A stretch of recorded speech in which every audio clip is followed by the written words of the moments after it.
I have been dealing with a situation with my son who has, for the entire length of his childhood, um, been obsessed with dad and just, I want dad, I want dad, I want dad, I want dad.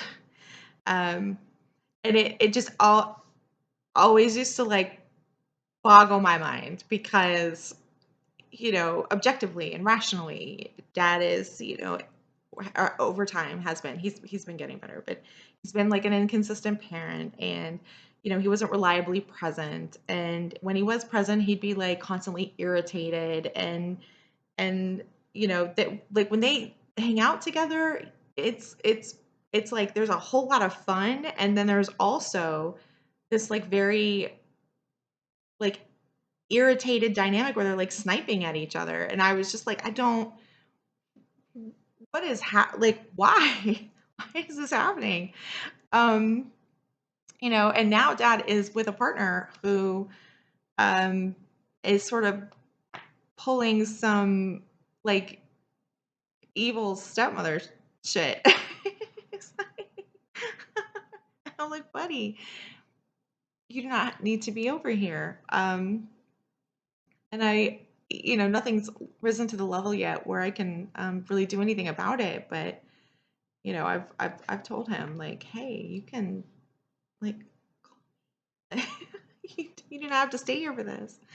Um, she's like isolating him and treating him without any respect for him as a person, and she's doing stuff to him that she doesn't do to her own kid because of course. And um I'm like, dad, WTF, what are you doing? Why are you allowing this? Like, I don't get it. um so that's what's been on my mind or on my heart recently, and why I haven't posted in a while, because I'm there's a situation and I'm really struggling with it. I'm watching my kid, um I'm watching him be hurt and not choose to leave. Like, oh my God. We watch it every day on the subreddit, and we see it in our own, like abuse dynamics. And it's like, oh my, you just, when you're outside of it, you're like, what are you doing? You do not have to stay here. You can leave and be happy. And it's, why? So the therapists and the counselors and the psychiatrists, and sort of over the years, they've all pretty much said the same thing, which is that he's insecurely attached to dad. He's securely attached to me, um, and that is why he's so focused on dad. That's why he wants to be with dad, even though he's, if you look objectively at his behavior, he's happier with me. He's happier with our life together. Um, but that's not where his focus is. That's not what he wants. That's not where his attention is at all. And it can get a little demoralizing. It's like it's demoralizing on the level of I'm doing all the right things. It feels like you're getting punished for doing the right things. Um, at the same time, it's demoralizing because you're watching someone you love and care about choose a situation that it ultimately upsets them. he's, Whenever he's with me, he is constantly complaining about what's happening over at the other place. And the answer to me, as it always is in these situations, is like, you do not have to stay there. You can, luckily dad and I are pretty amicable. So, if our son was like, I want to stay at mom's, like he'd be fine. Um, so I don't have a custody situation where I've got to like fight for custody. At the same time though, my son is his own little person. It's just it hurts me to my soul to watch this. Um, it's the same. It's the absolute same dynamic you see in an abuse dynamic. Choosing this unsafe, unpredictable, harming person or dynamic or whatever, and not opting out. Um, so I was doing some research on relationship stuff, And I was like, holy shit, this is really, it's trauma bonding. So the guy, the video I was watching was this guy who's like, 3 ways to get him addicted to you. I'm watching the video and I'm like, oh shit. First of all, it's basically 3 ways to get somebody trauma bonded to you. And secondly, it absolutely applies to this situation with my kid. The first thing, the first thing is that humans pay more attention to pain than to peace.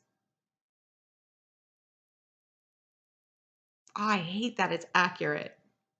And I don't think we have to let it be accurate for us. But if you think about it, where does our focus generally go? Our focus generally goes to the person who's saying things about us and to us that aren't fair or that are not kind or that causes pain, that trigger our insecurity. That our brain right there. So not that with my son's situation, dad saying some of it has over the years, but like this other lady who is the disciplinarian in that space without the love and affection that tempers, the urge to punish like a kid, So she's not instructing, she's not creating opportunities for learning, she's not training, she's punishing with the stuff that she does. But of course not her own kid. That's why Grimm's fairy tales are so remarkably consistent, even since like I don't know what is it, the 1500s or whenever they were written. Um, so the second reason we get addicted to people is because of intermittent reinforcement, and we've talked about this on the subreddit. So intermittent reinforcement is when you cannot guarantee, you can't predict what response you're going to get, but often you get a really good response. So if you're in a relationship with somebody and you, most of the time, maybe they're shitty, but every once in a while, they're like this amazing, wonderful, positive, happy person. Like that's what you want. And so you're ignoring, you're ignoring all this other stuff. Um, because you're trying again. You're trying again. The the reason why the intermittent reinforcement dynamic is so powerful is because when you can't predict it, the dopamine, your salience hormones like go off the charts. So you get a spike of like hormones when you get the good outcome. You're a person sitting in the casino pressing the button this time, this time, this time. Um, so we pay attention to the person who's causing us pain, and then we start gambling to get the good response.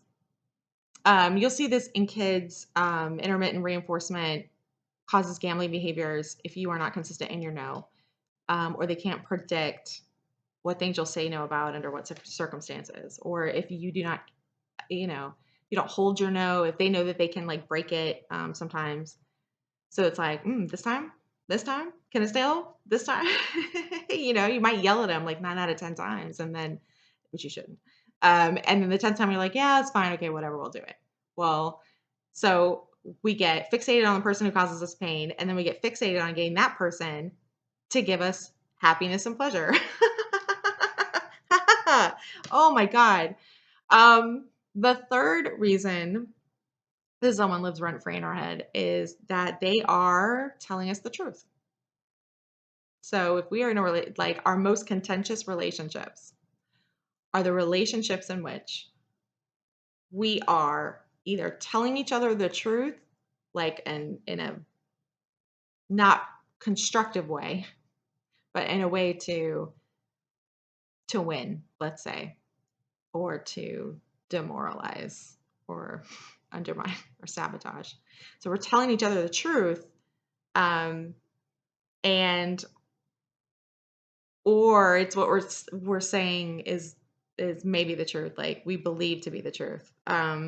So in an abuse dynamic, your partner knows every one of your insecurities, your parent knows every one of your insecurities, and they know exactly which buttons to press. And because you're insecure about it, you're afraid it's true, or on some level you believe it's true. And so there becomes that chasing behavior to get validation, to get them to change their mind, to get them to see you differently. Because you're like, no, no, but that's not the truth, you know? Um, Another reason why we get addicted to people is every reason that advertising works. It works on people in relationships. So, for example, scarcity, um, or which kind of really goes back to like the intermittent reinforcement. You know, that's predicated on scarcity. Uh, you know, if it's time limited and not always available, if you give a little and then pull away, you know, you create that, you know, like clickbait creates that compulsive, well, I gotta know more, or I want more of this, you know. So when someone gives you something you really like or want, and then they pull it away, you know, what the fuck? And you go chase it. Um, you know, the other person is setting the value, not you, because you're not setting the value in and of yourself. You'll end up chasing that other person to validate you, to give you value. And another reason is that they trigger an insecurity, so like negging. So you know, if you're cosmetic companies, a lot of the time their insecurity is going to be like, you know, how you look. Like we want to look our best and we feel insecure when we don't, or we feel insecure that we're not beautiful, or whatever it is. Um, and so if you trigger that insecurity first and then sell your product, like it'll fix it for you. It is very, very effective. And so all of these reasons are not only why people get into trauma bond relationships with their partners or stay in trauma bond relationships with their parents as adults, but also it is why I am watching my insecurely attached son choose to continue to be in this dynamic that he absolutely hates. He does not like what's happening, and he's trying to change it. And we had a family meeting last night, and the words that came out of my mouth were, "Sweetheart, I know you want these people to be different, but they're probably not going to be different, and you have to accept how they are and then make your decisions accordingly. I would have saved myself a lot of pain in life if I had just accepted someone for who they were. And all I can do is give him skills and lay a foundation and then be a safe place for him to land." Um, it's just the irony is that because of the insecure attachment, because of the trauma bonding, that's not where his focus is. His focus is not the safe place to land. His focus is on, how do I fix this? How do I solve this problem with my dad? How do I make this better over here? I want this to be good. And I definitely I have these moments where, where I feel very nice guy adjacent. Like I'm a nice guy. Why don't women want to date me? Like I'm the good parent. Why doesn't my kid want to hang out with me? And it's you know, I don't love these moments where suddenly I get an insight on another group dynamic, where previously it's like, dude, just suck up, right? You know, like, come on. Well, now it's me. I'm dude, and I gotta suck up. But you know, really, I'm supporting my son in making this choice. And when it gets to the point where we reached enough, then I will step in. But God, it is hard. Anyway, hope this makes sense. I'll talk to you next time.